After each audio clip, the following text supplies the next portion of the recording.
한 해의 마지막인 이 시점에서 믿음을 가진 우리가 하나님께 감사하고 고백해야 할 말이 무엇인지 혹시 한번 생각해 보셨습니까? 여러분은 올 한 해를 돌아볼 때 어떤 말이 가장 많이 떠오르나요? 저는 에베네셀인 것 같습니다. 에베네셀은 도움의 돌이란 뜻으로서 하나님이 여기까지 우리를 도우셨다는 의미입니다. 그렇습니다. 올 한 해도 하나님께서 여기까지 우리를 도우셨습니다. 2025년 한 해 동안 우리를 도우신 하나님께서는 우리의 모든 생애 동안에도 우리를 도우실 것입니다. 그럼 오늘 말씀을 통해 이스라엘 백성들이 에베네셀을 고백하게 된 배경을 한번 살펴보겠습니다. 애굽에서 노예 생활하던 이스라엘 백성들을 하나님께서는 개입하셔서 출애굽하게 만드셨습니다. 출애굽한 이스라엘 백성들이 시내산에 도착했을 때 하나님께서는 모세를 통해 이스라엘 백성에게 한 가지 제안을 했습니다.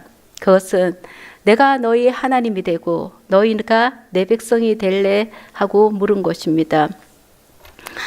이때 이스라엘 백성들은 모두 좋다고 했습니다. 그래서 계약이 성립되고 하나님께서는 모세를 통해 하나님의 백성으로서의 지켜야 할 규율을 주셨습니다. 그것이 바로 10계명입니다. 10계명 중 제1계명은 나 외에 다른 신을 내게 두지 말라인데 이스라엘 백성들은 이 하나님의 명령을 어겼습니다. 그들은 하나님을 안 섬긴 것이 아니라 하나님을 섬기면서도 이방 신들과 아스다롯을 함께 섬겼습니다. 그래서 하나님은 분노했고 그 결과 하나님께서는 이웃나라 블레셋에게 그들을 넘기셨습니다. 블레셋의 공격에 모든 것을 잃고 그들은 블레셋을 섬기며 조공을 바치는 지경에까지 이르게 되자 이스라엘 백성들은 사무엘 선지자에게 찾아와 하나님께 도움을 구하여 달라고 부탁합니다. 그러자 하나님을 갈망하는 백성들의 마음을 꿰뚫어 본 사무엘 선지자는 이스라엘 온 족속에게 이렇게 말합니다. 3절입니다. 사무엘이 이스라엘 온 족속에게 말하여 이르되 만일 너희가 전심으로 여호와께 돌아오려거든 이방 신들과 아스다롯을 너희 중에서 제거하고 너희 마음을 여호와께로 향하여 그만을 섬기라. 그리하면 너희를 블레셋 사람의 손에서 건져내시리라. 이 말에 이스라엘 백성들은 바알들과 아스다롯을 제거하고 여호와만 섬겼습니다. 살기 위해 백성들은 사무엘 선지자의 말에 그대로 순종하였습니다. 이에 사무엘은 백성들을 미스바로 소집하여 거기서 대성회를 갖고 백성들로 하여금 하나님과의 언약을 재갱신하게 하였습니다. 언약을 갱신하기 위해 가장 먼저 필요한 것은 회개였습니다. 5절 6절입니다. 사무엘이 이르되 온 이스라엘은 미스바로 모이라. 내가 너희를 위하여 여호와께 기도하리라 하매 그들이 미스바에 모여 물을 길어 여호와 앞에 붓고 그날 종일 금식하고 거기에서 이르되 우리가 여호와께 범죄하였나이다 하니라. 온 이스라엘은 미스바에 모였습니다. 오늘날로 말하면 교회에 모였다는 것입니다. 성도는 교회를 중심으로 모여야 합니다. 만약에 사무엘이 미스바로 모이라 하는데 그들이 거절했더라면 이스라엘 백성들은 올바른 신앙 상태를 회복하지 못했을 것입니다. 결국 사무엘이 일으킨 신앙개혁은 흐지부지하게 되고 종교적 대각성 운동으로 번져가지 못했을 것입니다. 이것은 마치 활활 타오르는 장작불이라도 그 장작불 한 개를 끄집어내 놓으면 이내 꺼져버리지만 반대로 여러 개의 미약한 불이라도 한데 모아 놓으면 그 불이 점점 화력을 발하면서 엄청나게 화력을 발합니다. 사무엘의 개혁운동이 폭발력을 발휘한 것은 바로 온 이스라엘이 미스바에 모였기 때문입니다.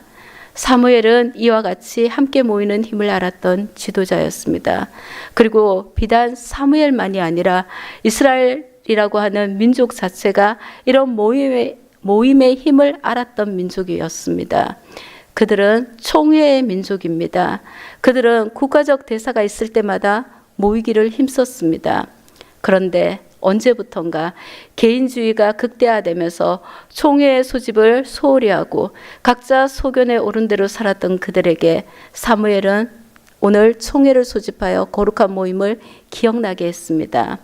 그들이 총회에 참여했다는 것은 이스라엘 자손이 개인주의에서 공동체 중심으로 거듭나기 시작했음을 의미합니다.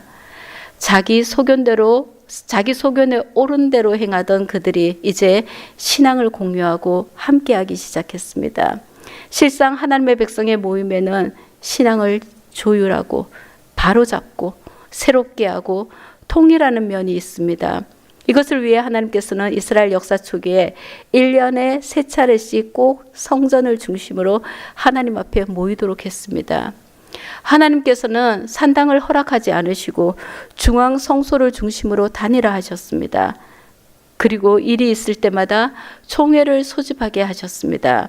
하지만 실제로는 이 정도의 모임만으로는 부족했습니다. 이렇게 1년에 3번씩 모여서 신앙의 통일을 꾀하고 공동체를 구현해낸다는 것은 어렵습니다.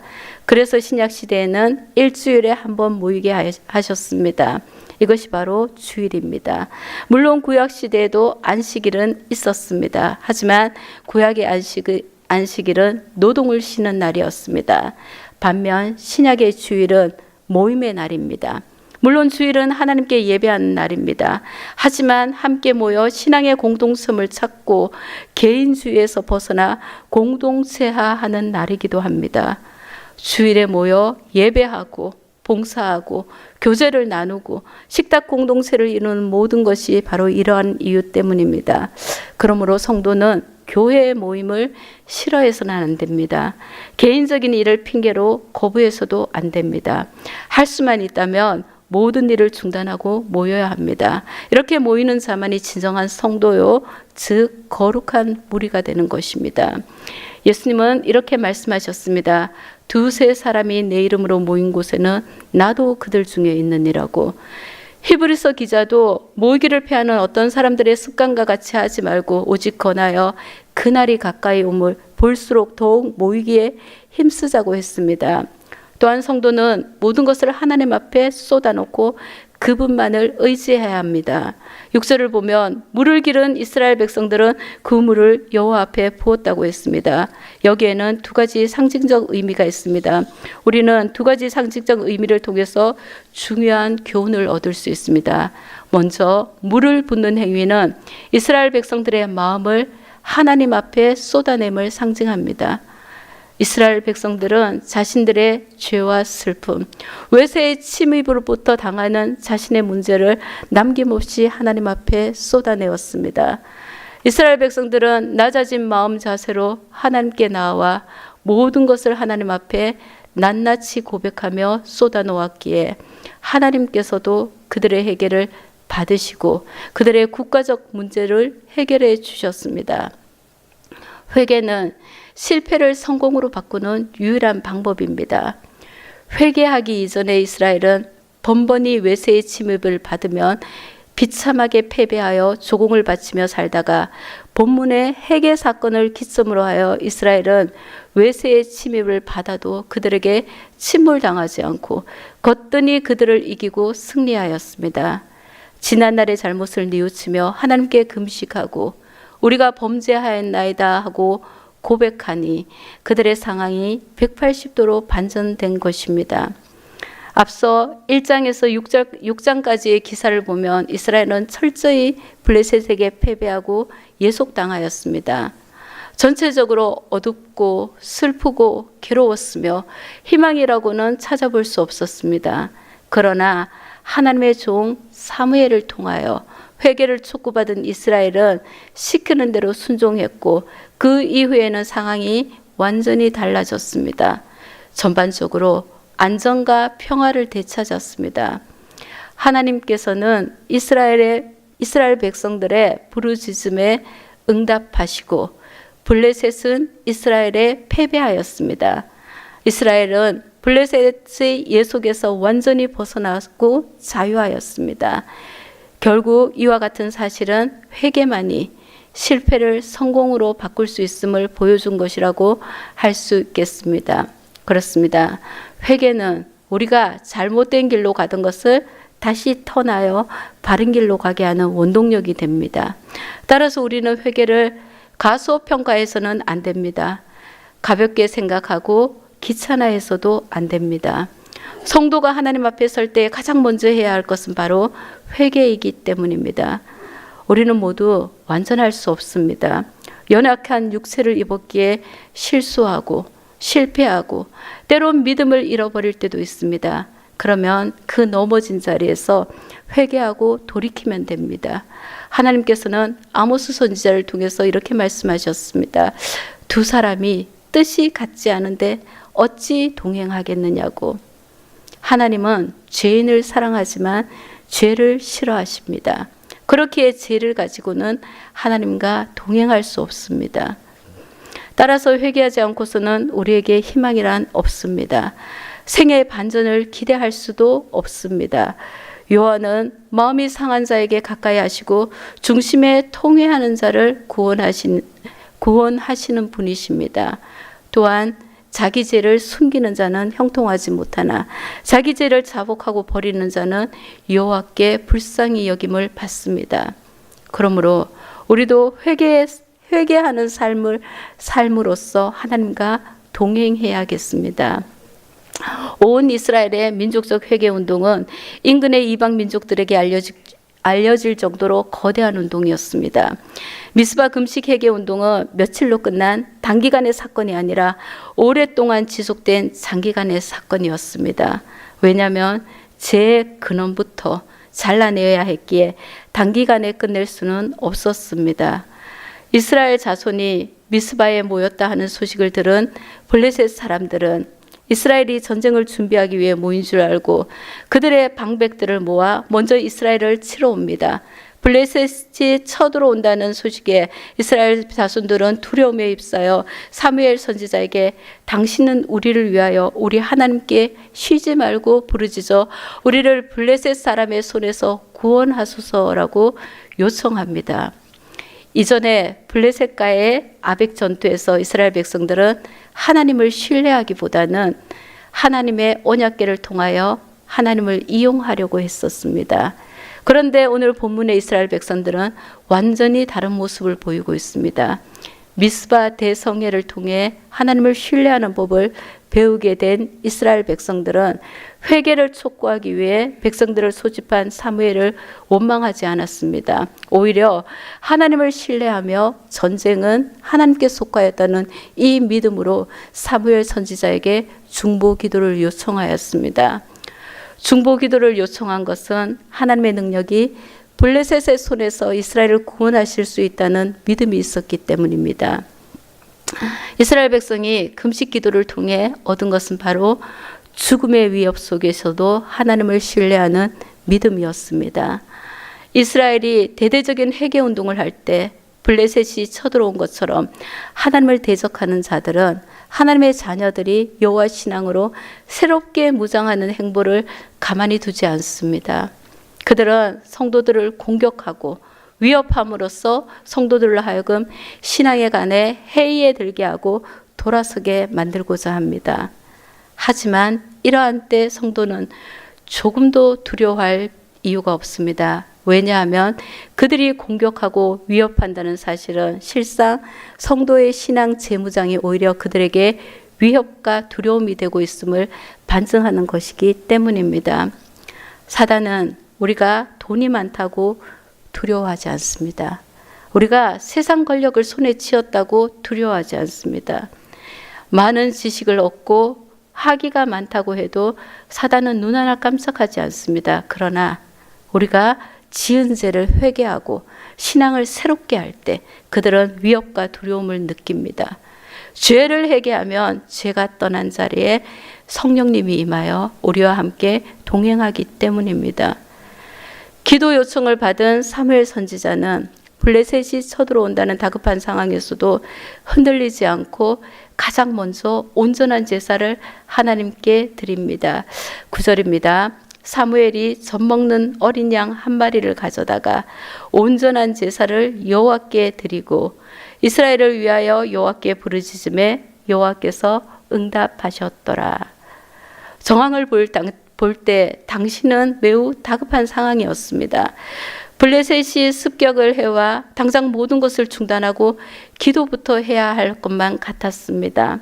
그런데도 사무엘은 번제를 올렸습니다. 그것도 약식이 아닌 모든 격식과 절차를 밟은 온전한 번제를 드렸습니다. 당시 이스라엘 자손들은 제물에 흠이 있거나 제사를 드리는 태도에 문제가 있거나 우상 숭배를 하면서도 하나님께 제사하는 등 온전하지 못한 제사를 하나님께 드렸기에 사무엘 선지자는 제사의 중요성을 이스라엘 백성들에게 일깨우고자 이처럼 위급한 상황이지만 의도적으로 온전한 번제를 드렸습니다. 블레셋이 네스파는 매우 다급한 상황에서 꿋꿋하게 온전한 번제를 드림으로써 제사가 얼마나 중요한지를 보여주었습니다. 즉 기도를 드려도 온전한 제사를 통해 하나님과의 관계가 온전히 회복된 후에야 드려야 함을 보여준 것입니다. 그렇습니다. 기도보다 우선되는 것은 바로 하나님과의 관계입니다. 그래서 성경은 의인의 간구는 역사하는 힘이 많다고 하였습니다. 관계가 회복되면 우리의 기도는 즉각적으로 응답됩니다. 그런데 반면 우리가 아무리 기도한다 할지라도 죄를 손에 잡고 기도하면은 하나님께서 이렇게 말씀하셨습니다. 여호와의 손이 짧아 구원하지 못하심이 아니요 귀가 없어 듣지 못하심도 아니고 눈이 없어 보지 못하심이 아니라 오직 너와 나 사이에 죄가 하나님의 기도를 가로막고 너희의 기도를 가로막고 있다고 말하였습니다. 그렇습니다. 의인의 간구, 죄를 멀리하고 하나님 앞에 회개하고 나올 때 우리의 기도는 하나님 앞에 응답됩니다. 기도보다 우선되는 것은 바로 온전한 예배입니다. 블레셋이 쳐들어오는 환경을 바라보지 않고 먼저 예배를 드린 사무엘 선지자는 아무것도 염려하지 말고 오직 기도와 간구로 너희 구할 것을 감사함으로 하나님께 아뢰라는 빌립보서의 말씀처럼 이스라엘을 위하여 하나님께 기도하였습니다. 그러자 즉각적으로 하나님께서 응답하셨습니다. 10절입니다. 사무엘이 번제를 드릴 때 블레셋 사람이 이스라엘과 싸우려고 가까이 오매 그날에 여호와께서 블레셋 사람에게 큰 우레를 발하여 그들을 어지럽게 하시니 그들이 이스라엘 앞에 패한지라. 아무리 다급하게 적이 공격해와도 전쟁이 하나님께 속해 있다는 것을 안 사무엘 선지자는 공격해오는 블레셋을 바라보지 않았습니다. 대신 하나님을 바라보며 그분께 초점을 맞추었습니다. 그러자 하나님은 이스라엘이 감히 상상치도 못할 방법으로 초자연적인 그 방법으로 블레셋을 물리치셨습니다. 자연을 주관하시는 하나님께서 큰 우레를 보내주었습니다. 사무엘이 이스라엘을 위해 기도하자 하나님께서 블레셋과의 전쟁에 개입하셔서 이스라엘을 대신하여 싸우시며 그들에게 승리를 안겨주셨습니다. 큰 우레 앞에 블레셋 사람들은 혼비백산하여 도망쳤습니다. 그런 블레셋 사람들을 보고 이스라엘 사람들은 뱃갈 아래까지 추격하여 따라가며 무찔러 대승을 거둡니다. 뱃갈 아래는 미스바에서 서쪽으로 약 13km 정도 떨어진 곳으로 추정됩니다. 이는 이스라엘 백성이 패한 블레셋을 뒤쫓아 그들의 진영까지 돌격하여 완전히 패배시켰다는 사실을 알리고 있습니다. 당시 이스라엘 백성들은 제대로 무기조차 없었습니다. 제대로 무장조차 하지 못한 이스라엘이 철제 무기로 무장한 강력한 블레셋 군대를 뱃갈까지 따라가며 무찌를 수 있었던 것은 바로 하나님의 초자연적인 역사가 있었기 때문입니다. 이것이 바로 기도의 힘입니다. 기도는 성도의 경건 생활의 지표일 뿐만 아니라 위기의 순간에는 강력한 무기가 됩니다. 그렇습니다. 오늘날에도 기도는 일상생활에서는 경건의 지표이지만 절박한 순간에는 자신 있게 당겨 대적의 계계를 무기력하게 만드는 강력한 방아쇠와 같습니다. 평온한 상황에서는 그 강함이 잘 드러나지 않기에 우리는 기도를 소홀히 할 때가 있습니다. 하지만 위기를 만날 때 기도는 성도가 지닌 가장 강한 무기가 됩니다. 한 아버지가 찾아와 자신의 귀신 들린 외아들을 고쳐달라고 간구할 때 제자들은 고치지 못했습니다. 대신 예수님께서는 고쳐주셨습니다. 나중에 제자들이 예수님, 왜 우리는 고치지 못하였습니까? 하고 말했을 때 예수님께서는 기도 외에는 이런 유가 나갈 수 없다고 하였습니다. 그렇습니다. 기도는 귀신도 물리칠 수 있는 강력한 무기입니다. 그러므로 우리도 기도의 사람 사무엘처럼 기도를 쉬는 것은 죄를 짓는 것이라 생각하며 늘 기도에 힘써야겠습니다. 블레셋과의 전쟁에서 대승을 거두고 영토까지 회복하자 사무엘은 온 백성과 함께 미스바와 세엔 사이에 돌을 세워 에벤에셀이라 부르며 하나님이 여기까지 우리를 도우셨다고 하여 기념비를 세웁니다. 기념비를 세운 후 블레셋 사람들은 굴복하여 다시는 이스라엘의 지역 안에 들어오지 못합니다. 왜냐하면 하나님의 손이 사무엘이 사는 날 동안에 블레셋 사람들을 막았기 때문입니다. 오늘 우리는 여기에 초점을 맞춰야 합니다. 하나님은 이스라엘 백성들이 회개하고 그들의 삶의 행위를 돌이키사 이스라엘에게 승리를 안겨주고 은혜와 축복을 주셨습니다. 그러자 그들은 그 베푸신 은혜에 감사하여 에벤에셀이라는 기념비를 세웁니다. 성도 여러분, 우리도 이스라엘 백성들처럼 에벤에셀을 고백하고 기념하고 다짐하고 나아가면 우리 삶에도 은혜와 축복이 임합니다. 에벤에셀을 고백하면서 나아간 이스라엘 백성들에게 임한 축복은 과연 무엇일까요? 12절에서 14절은 그것을 세 개의 중요한 단어로 집약하여서 우리에게 알려주고 있습니다. 첫째, 승리입니다. 13절입니다.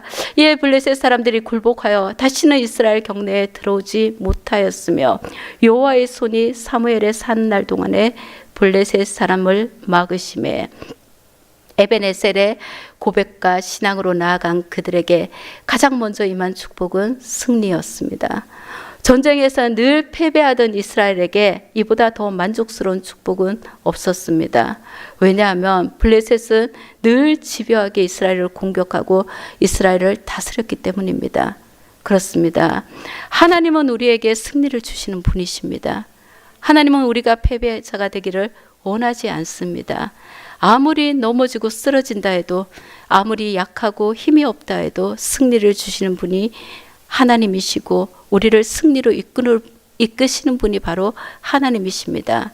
그래서 잠언에는 의인은 7번 넘어져도 다시 일어난다고 했습니다.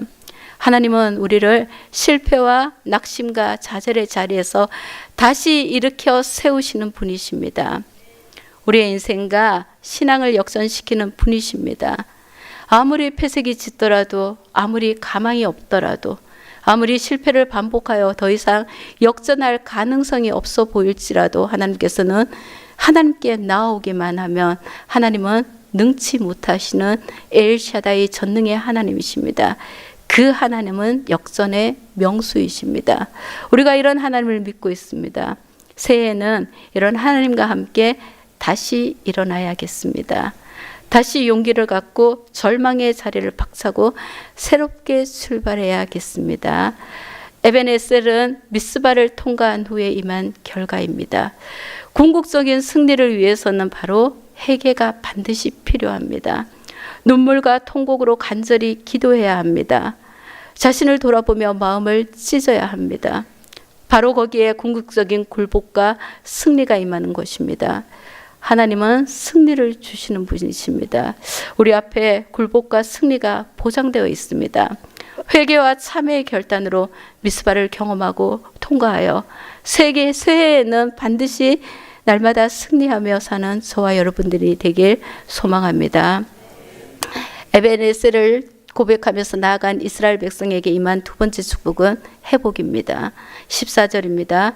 블레셋 사람이 이스라엘에게서 빼앗았던 성읍이 에그론부터 가드까지 이스라엘에게 회복되니 이스라엘이 그 사방 지경을 블레셋 사람의 손에서 도로 찾았고, 에벤에셀의 기념비를 세우고 담대함으로 나아갔던 이스라엘에게 하나님께서는 굴복과 승리만 주신 것이 아닙니다.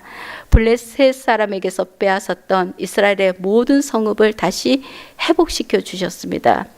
이것이 에베네셀의 축복이요, 에베네셀의 신앙입니다. 에베네셀을 기점으로 다 되돌려지고 모두 회복되었다는 뜻입니다. 블레셋과의 전쟁에서 이스라엘은 잃은 것이 많았습니다. 땅도 많이 잃었지만 사람도 잃었습니다. 물질도 잃었고 시간도 잃었고 자신들의 용기도 다 잃어버렸습니다. 이것이 전쟁이 주는 상처요, 흔적입니다. 그런데 전쟁으로 모든 것을 잃었던 이스라엘에게 이제 하나님의 은혜가 임했습니다. 하나님은 이스라엘이 전쟁으로 잃어버렸던 모든 것을 다시 회복시켜 주셨습니다. 이것이 바로 에베네셀의 놀라운 은혜와 축복입니다. 우리가 믿는 하나님은 여호와 라파 하나님이십니다. 우리가 잃은 모든 것을 고치시고 회복시키시는 분이십니다. 인간의 범죄와 타락으로 잃어버렸던 에덴 동산을 다시 회복시키시는 분이 하나님이십니다. 하나님의 형상으로 지음받은 인간의 본 모습을 회복시켜 주실 수 있습니다. 죄로 인한 중풍병까지도 고치시고 회복시켜 주신 분이 하나님이십니다. 고난과 아픔과 시련으로 잃어버렸던 우리의 모든 것을 다시 회복시켜 주시는 분이 우리 하나님이십니다. 성경의 이야기는 이런 회복이 우리에게 큰 위로와 소망을 주는 사건으로 기록되어 있습니다. 욥의 이야기가 그 대표적입니다. 욥은 한순간에 모든 것을 잃어버려 절망과 고통 속에 살던 사람이었지만 하나님은 나중에 다 욥에게 회복시켜 주었습니다. 우리는 이런 하나님을 믿고 이런 하나님을 바라보고 나아갑니다. 지금까지 여러분이 잃어버린 것은 무엇입니까? 새해에는 그 모든 것이 다 회복되는 은혜가 임하기를 소원합니다. 그래서 다윗처럼 이렇게 기도하고 고백하며 나아가야겠습니다. 하나님이여, 주께서 우리를 버려 흩으셨고 분노하셨사오나 지금은 우리를 회복시키소서. 이제 회복시키시는 하나님을 바라보면서 몇 시간 뒤에 맞을 새해를 회복의 해로 선포하십시오. 그래서 모든 것이 회복되는 놀라운 은혜가 에베네셀의 고백 속에 임하기를 간절히 소원합니다. 에베네셀을 고백하면서 나아간 이스라엘 백성들에게 임한 세 번째 축복은 바로 평화입니다. 14절 마지막 부분입니다. 또 이스라엘과 아모리 사람 사이에 평화가 있었더라. 평화가 에베네셀의 신앙과 고백 속에 나타난 마지막 결과입니다. 승리, 회복, 그리고 평화가 이스라엘 백성들에게 임했습니다. 성경은 놀랍게도 하나님을 의지하는 자에게 힘이 되고 이 평화를 심어주십니다. 에베네셀을 고백하기 전까지 이스라엘이 보여주었던 모습은 한마디로 두려움과 공포였습니다. 연일 전쟁에서 패배한 그들은 하루도 편하게 살지 못했습니다. 사랑하는 아들과 가족이 전쟁으로 맥없이 죽었습니다. 나라는 언제 더 큰 위기를 맞을지 모르는 상황이었습니다. 지금은 살아있지만 그들은 산 것이 아니라 날마다 죽음의 공포와 위기 속에서 두려움으로 지냈습니다. 그런 이들에게 하나님은 에벤에셀의 고백을 하게 하셨습니다. 하나님이 여기까지 우리를 도우셨고 앞으로도 우리를 도우실 것이라고 굳게 믿었습니다. 그러자 그들에게 평화가 임했습니다. 마음에는 평안이, 삶에는 평화가, 신앙에는 화평이 임한 것입니다. 그 평화 속에 이스라엘은 모든 걱정과 염려와 두려움에서 벗어나 진정 하나님을 믿는 백성으로서 자유함을 누리게 되었습니다. 평화는 우리를 향한 하나님의 본심입니다. 평화는 우리 모두의 소망이고 이 세상에 사는 모든 이의 간절한 바람입니다. 그럼에도 불구하고 세상은 평화를 주지 못합니다. 세상을 결코 평화를 만들지 못하고 이루지 못합니다. 그래서 지금 이 세상은 곳곳에 전쟁과 테러로 두려움과 공포로 떨고 있습니다. 지금도 러시아와 우크라이나의 영토 분쟁을 위한 전쟁은 계속되고 있습니다. 가자 지구를 중심으로 한 이스라엘과 하마스의 종교와 영토 전쟁도 멈출 줄 모르고 계속됩니다. 예멘에서는 기근과 질병, 폭격으로 인한 내전이 계속됩니다. 미얀마에서도 내전으로 인해 민간인이 학살을 당하고 있는 학살을 당하고 있는 시점입니다. 이런 전쟁의 중심에는 바로 인간의 추악한 탐욕이 있습니다. 이렇게 평화는 사람이 만드는 것이 아니라 하나님이 만드는 것입니다. 신앙생활의 궁극적인 목적 중에 하나는 바로 내적 평안입니다. 예수님은 바로 이런 우리의 내면 세계를 질서 있게 정돈하여 주시고 평안을 주시기 위해서 오셨습니다. 예수님은 두려움과 염려 속에 있는 제자들에게 이렇게 말씀하셨습니다. 평안을 너희에게 끼치노니 곧 나의 평안을 너희에게 주노라. 내가 너희에게 주는 것은 세상이 주는 것 같지 아니하리라. 너희는 마음에 근심하지도 말고 두려워하지도 말라. 범죄한 우리 인간의 삶에는 두려움이 사라지지 않습니다. 걱정과 염려와 한숨이 사라지지 않습니다. 새해를 맞이하면서 벅찬 기대감으로 출발해 보지만 여전히 안개와 같은 우리의 앞날로 인해 예상치 못한 사건으로 인해 우리의 불안은 계속됩니다. 그런 우리에게 한 해를 마무리하는 이 시점에서 정말 필요한 것이 무엇이겠습니까? 바로 평화입니다. 내적 평안이요 신앙의 평화입니다. 이 평화는 세상이 주는 것이 아니라 하나님이 주시는 것입니다. 평화는 에베네셀을 고백하고 그 신앙으로 나아가는 이스라엘 백성에게 뿐만 아니라 또한 우리에게도 주시는 놀라운 하나님의 축복이요 은혜입니다. 무엇이 우리를 두렵게 하고 걱정과 염려와 근심으로 우리를 몰아갑니까? 이럴 때 우리는 오늘 본문이 가르쳐 주신 해답대로 미스바에서의 회개의 기도를 드려야 하고 여기까지 도우셨다는 에베네셀의 고백을 드려야 하겠습니다. 하나님을 의지하는 우리 모두에게는 반드시 에베네셀의 신앙 고백이 있어야 합니다. 하나님이 여기까지 우리를 도우셨습니다. 지금까지 살아온 모든 것이 하나님의 은혜였고 앞으로도 하나님의 은혜로 살아갈 것입니다 하는 우리의 고백이 있어야겠습니다.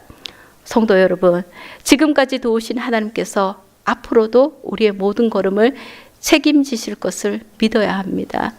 하나님이 이끄시고 능력으로 역사하실 것을 바라보며 믿어야 합니다. 이제 모든 걱정과 두려움에서 해방되어 자유하시고 하늘에서 내려오시는 참된 평화의 축복이 여러분의 삶에 임하기를 소망합니다. 2025년 마지막 예배에 하나님께서 여러분과 저에게 주신 신앙의 고백은 바로 에베네셀입니다. 하나님이 여기까지 우리를 도우셨습니다. 이 신앙으로 나아갈 때 분명 승리와 회복과 평화의 은혜를 주실 줄로 믿습니다. 이 믿음으로 한 해를 마무리하시고 다가오는 새해를 맞이하시길 주의 이름으로 소망합니다.